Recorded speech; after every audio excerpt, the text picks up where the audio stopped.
Hey everyone, Mr. Sujano here. Another day, another camping video. In this one, we're talking about PlayStation 2, Nintendo Switch, and more. Let's get started.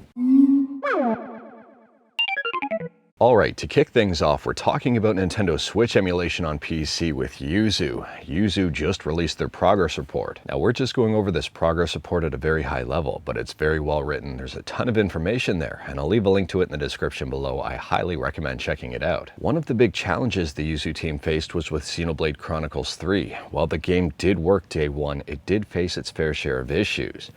However, there was a ton of work done behind the scenes to make this game work and try to make it work smoothly. As per normal, GPU improvements were a massive focus, and Yuzu delivered. If you're using the latest version of Yuzu, head into the configuration menu, check out the graphics settings, and under Vulkan you should now see VSync. VSync is now available for Vulkan. In addition to that, games like the Tourist here were improved thanks to more GPU improvements. This is the before, and well, this is the after. Rocket League is looking a lot better, but the Yuzu team says there's still more work to be done before it's fully playable. If you're playing a game and noticing some flickering, mainly games like Splatoon 2 and Super Smash Bros., there is a brand new fix for it. It's in the graphics settings. It's called Pessimistic Buffer Flush, and it will cause a performance loss, but it should fix up the graphics. If you've got an AMD or Intel GPU, you'll be glad to know that games like Streets of Rage 4, Celeste, and Axiom Verge are now fully playable. Here is the before on Celeste, and well, here's the after. If you're having issues with your audio being a little bit too low in Yuzu, you can now crank it up to 200%. Battery level icons and more have been fixed. This is a very big month for Yuzu. On top of that, they introduced local wireless multiplayer in the paid version, the early access version. So hopefully soon this will make its way over to the mainline version, but at the same time here, Yuzu has been absolutely killing it. Next up, we're talking about PlayStation 2 emulation on Windows, Mac, Linux, Android, iOS, and even in your web browser with Play. Play does not require a PS2 BIOS file at all, and that's one of the great features about this emulator. And Play just got a big update. Version 0.56 of Play just released. We've got some compatibility improvements as well as just general emulation improvements. And if you take a look at the list right here, Devil May Cry 3 is now listed as playable. If you take a look at Play's overall compatibility status, it's looking a lot better. 50% of games are listed as in-game, and over 30% of games are listed as playable, and they've tested over 2,200 games.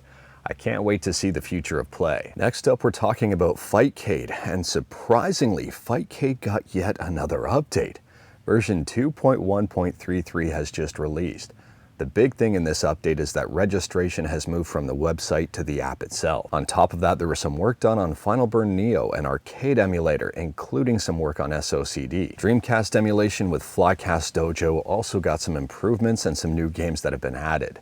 And SNES emulation with SNES 9X fixes some stuttering issues that were happening online. Fightcade is available for Windows, Linux, and Mac, not Android. It's free, it's easy to use. I do have some tutorials on this channel, and I recommend checking it out if you're into playing some retro games in an online multiplayer format. Last up, we're talking about the GPD Win 4, and we've talked about this device probably more than a few times on this channel. GPD seems to be really pushing this as a, I don't want to say Steam Deck competitor, but possibly Steam Deck conqueror. It's supposed to be smaller, faster, more powerful, and have a bigger battery. Time will tell to see how the GPD 4 stacks up, because it's not just about hardware specs, it's also about the operating system and software. And it's no secret that the GPD Win 4 is running Windows, which uses a lot more resources than Linux. On top of that, Valve has been absolutely amazing at getting Linux in a very gamer-friendly state for the Steam Deck and continues to improve it. Anyways, here the GPD Win 4 has a 6-inch 1080p screen with native landscape. But anyways, that is all I've got for you in this one. Straight to the point, all stuff and no fluff. Yes, I'm camping. Yes, I'm recording, editing, and posting this video from the Steam Deck. The Steam Deck has really come in handy this summer. And this is not a green screen. My wife is over there. There she is. That's Mrs. Sujano, just to prove, I guess, I'm camping, because a few people said it wasn't really real since Mrs. Sujano wasn't in the video. So there she is. If you like this video, leave a like. If you didn't like this video, leave a like. Hit that subscribe button, check out my other videos. Don't tempt fate, save your state.